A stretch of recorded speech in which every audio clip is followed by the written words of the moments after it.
Hey there, welcome to day 2825 of What You Up To Now. Sharon Horne-Ellstrom here. Today we're talking about a lot of things in both Supersize Your Business and the Be a Better You Annual Challenge. But our focus is on physical health and well-being this whole month.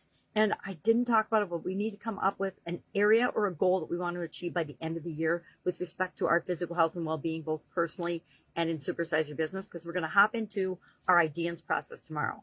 But today we're talking about, and I use the spider webs on purpose to describe the awesome graphic that I created when talking a few years back to one of my clients, one of my students who was learning about the life framework and asked the question about, well, how do these interact with one another? Obviously, we are multifaceted human beings, and what we do in one area of our life impacts another area of our life. And so this was a discussion we had on a scrap of paper, and I've used it ever since because it, to me, very clearly and visually depicts what the relationships between the different life framework areas actually look like. I usually present them in a nice list format, but that isn't how they work in real life, right? Sometimes they're all firing simultaneously and impacting one another. Other times, it's just a slow flow of one thing at a time. You know, we think something and then we believe it's possible for us, and we go about creating that physically in our life, our businesses or our life. And it would be awesome if we can get to the point where we're doing that automatically. And so today I came up with an exercise that I think is kind of fun. I don't know. I just thought of it this morning as I was getting ready.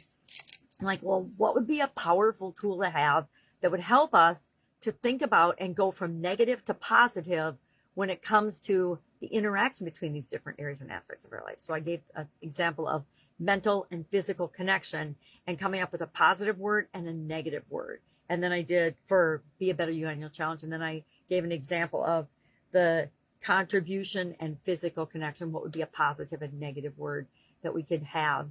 And when we hear or think of the negative thought or the negative word in our mind, we want to try to automatically switch to the positive one and use that as a positive trigger for us to be focusing on what's possible, focusing on the positive things and the positive areas of interaction between the different areas of the life framework, right? And because the more positive things we think about, the more positive things we feel, the more positive things, it increases our confidence, et cetera, et cetera, et cetera. So physically, if we're healthy and we have physical well-being and we're feeling confident and good about ourselves, if we're feeling good about it, and so that's, it ties into emotions, spiritual, confidence, you know, there's three areas right there. And then how do we communicate when we're feeling that way?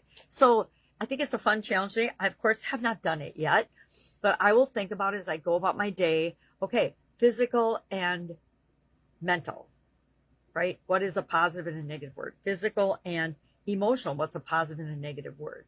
You know, if I, for thinking, think negative self-talk, or if I think a negative thought, what's a word that would describe that?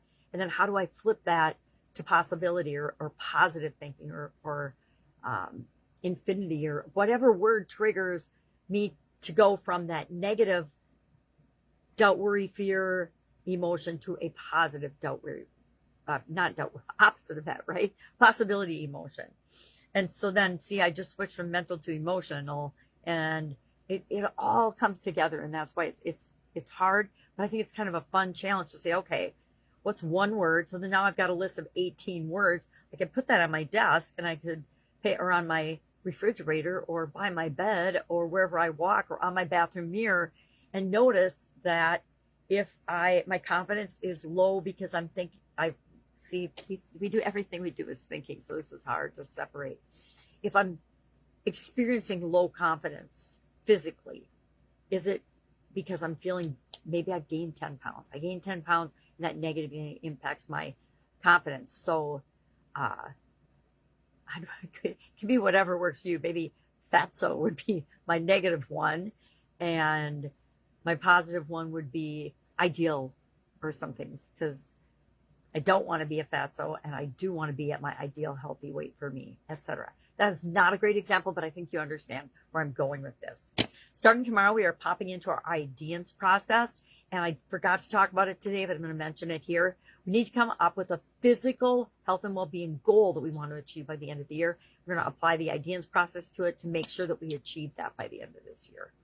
And Like I said, normally I do physical as the first month that we dive deep into. Every year that we've done an annual challenge this way, I've done that. And this is the first year I mixed it up totally, and I'm doing it last. So usually I have the whole year to achieve my physical goal. And this year we only have a couple of months. So that's okay, because I've still been doing things and thinking about my physical health and well-being all year long. I just haven't had it be the focus of our topics, etc. So it's fun. I'm not sure if I'll go back to a more traditional, as I call it, or what I'm used to format in terms of the way the months line out, or if I'll keep it and I'll mix it up even further. We'll see.